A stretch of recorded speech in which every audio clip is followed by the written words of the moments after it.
Very good morning, students. In class 11th economics, we have discussed about the law of diminishing marginal utility. In this video, we will talk about the consumer equilibrium. Very much important topic, not only for this class, but for the upcoming classes. आप जितनी भी levels पर पढ़ेंगे वहां पर भी ये topics पूछे जाना है. हो सकता है कार्डिनल, हो सकता है ऑर्डिनल अप्रोच हो, लेकिन आएगा जरूर. Consumer equilibrium. सबसे पहली चीज कि कंज्यूमर इक्विलिब्रियम ही क्या होता है. What do you mean by consumer equilibrium? इसे लिखा जाता है द स्टेट और a situation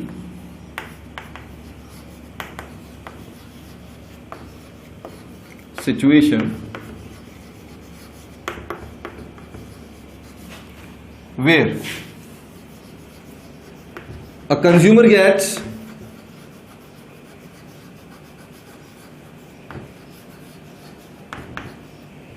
maximum level of satisfaction. Maximum level of satisfaction.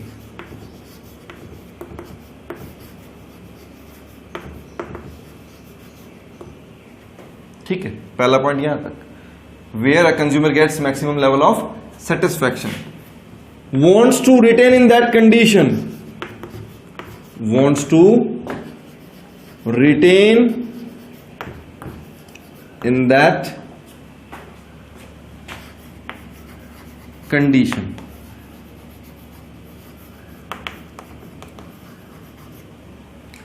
And don't even think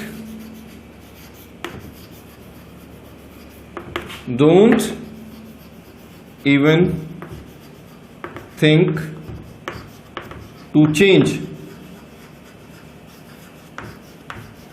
the allocation of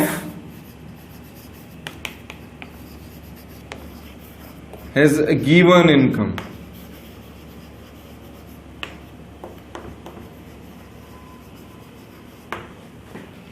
यहां पर तीन चीजों के बारे में बात की गई.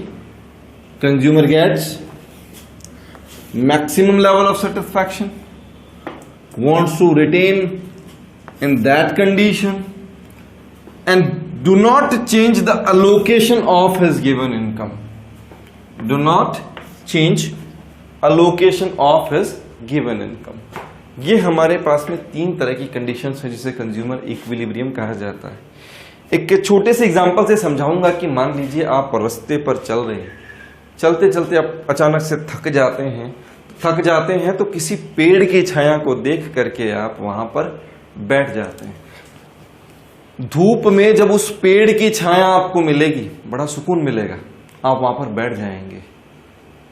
तो वो जो सेटिस्फैक्शन लेवल मिलेगा, which is offering you maximum level of satisfaction in this circumstance, उस स्थिति में आपको वो सबसे ज्यादा संतुष्टि देता है.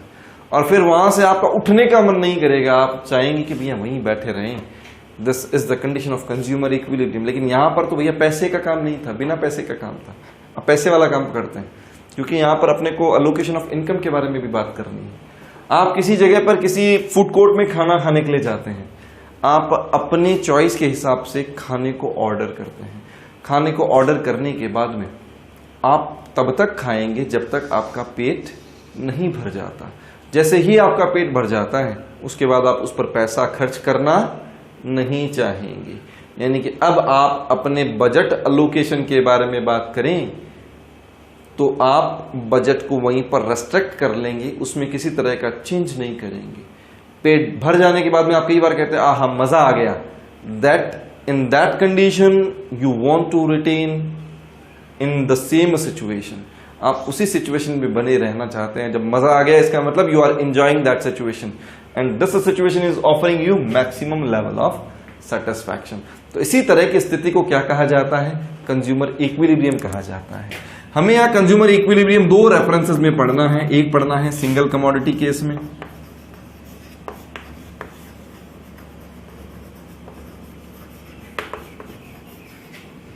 और एक पढ़ना है टू कमोडिटी केस में, एक पढ़ना है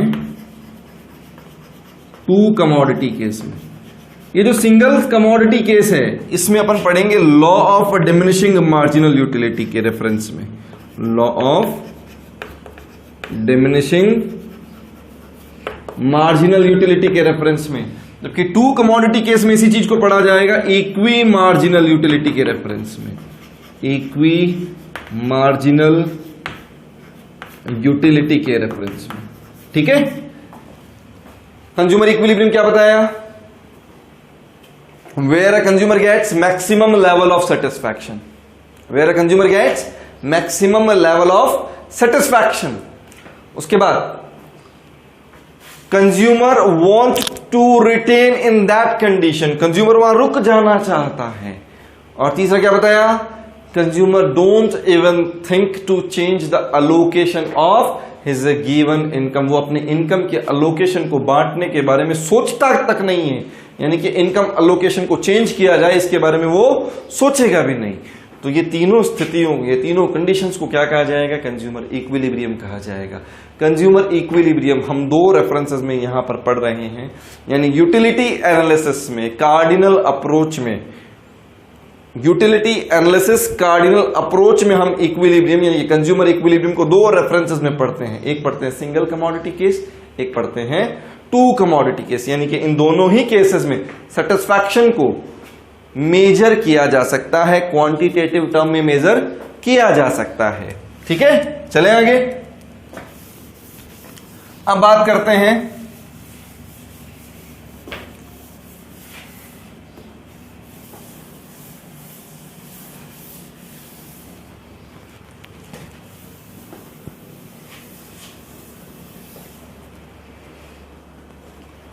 इक्विलिब्रियम स्ट्रक होगा कब? Single commodity case. Question generally यूं लिखा जाता है, मैं क्वेश्चन लिख देता हूं यहां पर, when the price of a good is ₹5 per unit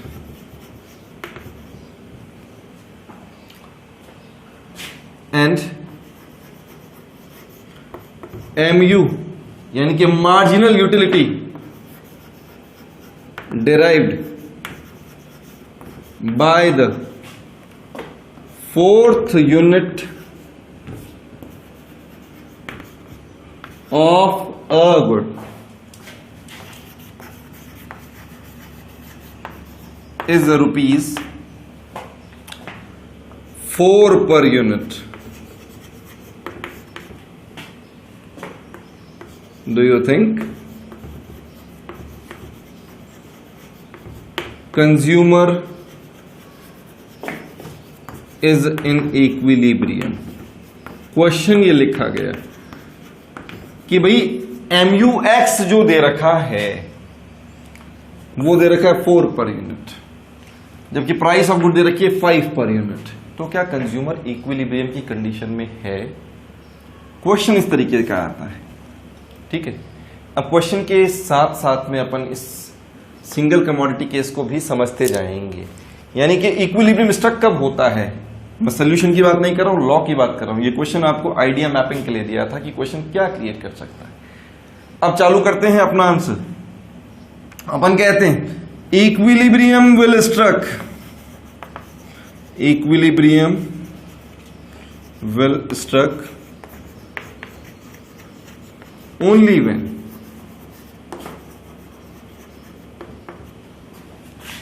MUX upon PX become equal to MUM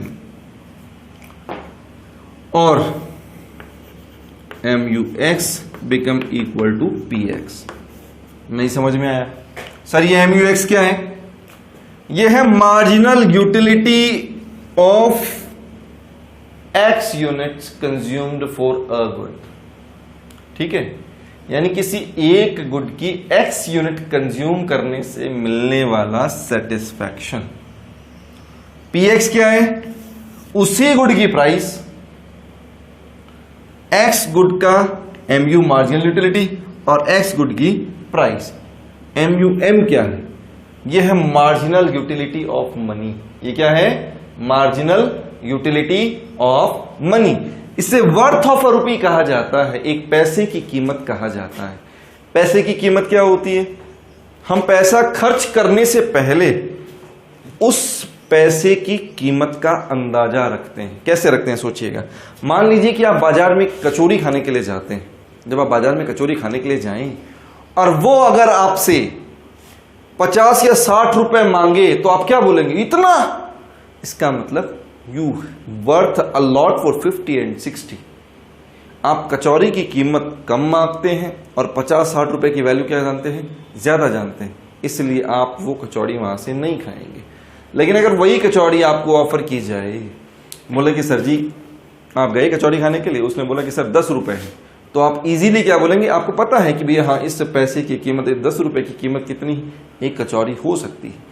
तो वो जो कमोडिटी है, the basket of goods which you compare along with your single unit of money, that is the worth of rupee, उसे ही क्या कहा जाएगा? Worth of a रुपी कहा जाएगा। अब ये वर्थ ऑफ रुपी आपके लिए कांस्टेंट रहती है। कैसे रहती है? एक चीज समझिएगा। मैं मान लीजिए कि मेरे सामने 100 के 5 नोट रख देता हूं, तो भैया मेरे लिए तो 5 100 के नोट की कीमत बराबर है। यानी कि इस 100 के नोट से भी वही सामान आना है, इस 100 के नोट से भी वही सामान आना है, इस 100 के नोट से भी वही सामान आना है। यानी कि इंडिविजुअल कंज्यूमर के लिए जो उसके पास में उसकी मनी है, उसकी वर्थ क्या रहेगी? कांस्टेंट रहेगी। It may vary person to person और it may vary time by time for same person. नहीं समझ में आया? अब अपन कहते हैं कि मान लीजिए एक मैं हूं, एक अंबानी है। मैं अगर काम करता हूं और मेरा 100 का नोट कहीं गिर जाता है, मेरे पसीने आ जाएंगे भैया। मैं उस 100 का जो नोट है उसे ढूंढने में चारों तरफ लग जाऊंगा। अंबानी का 100 का नोट गिर गया तो ढूंढेगा वो? नहीं ढूंढेगा ना, because this money, this unit of money worth varies with the me and Ambani. ये मेरे और अंबानी के बीच में क्या करेगा? वेरी करेगा। इसकी जो कीमत है, इसकी जो वर्थ है, हम दोनों के बीच में वेरी करेगी। दूसरा, मान लीजिए जब मैं छोटा था तो मैं अगर मेले में जाता तो मुझे 10 रुपए दिए जाते, मैं जेब में डालता, मेले में आराम से खा के पी के आता, आराम से खूब मजे करता। वो 10 रुपए की हमारे लिए तब कीमत होती थी। लेकिन अब जैसे जैसे बड़े होते गए, वो 10 रुपए की कीमत धीरे धीरे क्या होने लग गई? यानी कि अब 10 रुपए खर्च करने से पहले सोचना नहीं पड़ता। पहले वो 10 रुपए खर्च करने से पहले भी सोचना पड़ता था। तो सीधी सी भाषा में worth of a rupee remain constant, worth of a rupee remain constant for the same person same time. एक ही समय में एक कंज्यूमर के लिए वर्थ ऑफ रुपी क्या रहती है? कांस्टेंट रहती है। But it may vary person to person and time by time for the same person. अपने को यहां पर क्या मानना है कि ये MUM हमेशा ही कांस्टेंट रहेगा। It is assumption. ये क्या रहेगा आपके लिए? कांस्टेंट रहेगा, क्योंकि पर्टिकुलर पॉइंट ऑफ टाइम पर अपन बात करते हैं उसकी। तो MUM क्या रहने वाला है? Worth of a rupee remain क्या रहने वाला है? Constant. It will remain constant. Worth of a rupee remains constant. ये कांस्टेंट रहने वाला है। जब ये कांस्टेंट रहने वाला है तो इसकी जगह वैल्यू रख देते हैं अपन 1। तो 1 अगर रख दी जाए तो इसको क्रॉस मल्टीप्लाई करा तो इक्वेशन क्या आ जाएगी कि MUX is equal to PX। यानी कि सेटिस्फैक्शन किसके बराबर होना चाहिए? प्राइस पेड के बराबर होना चाहिए। यानी कि आपको जो आराम मिलता है आपके पैसा खर्च करने से होने वाले दुख के बराबर होना चाहिए। तो वो चीज क्या कहलाएगी? कंज्यूमर इक्विलिब्रियम कहलाएगी। समझिएगा कैसे। मैं कहता हूं एक टेबल बनाते हैं यहां पर।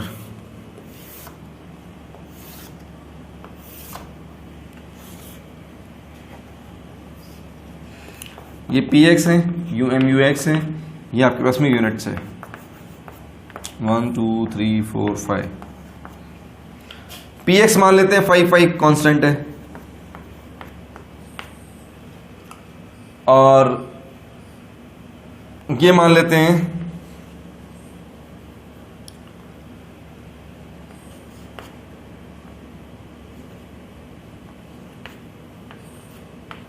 जैसे जैसे आप कंजम्पशन करते जाएंगे वैसे वैसे उससे मिलने वाला सेटिस्फैक्शन क्या होता जाएगा, कम होता जाएगा, यानी कि मार्जिनल यूटिलिटी क्या करता जाएगा, फॉल करता जाएगा।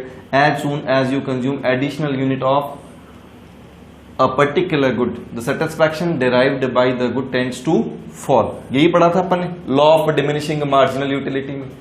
तो उसी के रेफरेंस में अपन जैसे जैसे कंजम्पशन बढ़ाते जाएंगे वैसे वैसे सेटिस्फैक्शन क्या होता जाएगा, कम होता जाएगा। मान लेते हैं कि ये चपाती की कॉस्ट है, ये किसी कॉस्ट है, चपाती की कॉस्ट है। ये जो कॉस्ट है ये मेरे लिए पेन है, ये क्या है, पेन है, जो मैं पैसा दे रहा हूं उसका, ठीक है।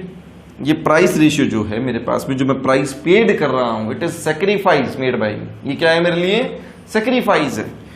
जबकि ये चपाती को कंज्यूम करने से मिलने वाला सेटिस्फैक्शन है, यानी कि भूख लगे तो चपाती तो खाओगे ना, तो चपाती से मिलने वाला सेटिस्फैक्शन। आपने पहली चपाती जब कंज्यूम की तो उससे सेटिस्फैक्शन मिला 7 यूटिल्स का, लेकिन यहां पर MUM की वैल्यू आपने 1 मानी थी, कांस्टेंट मानी थी।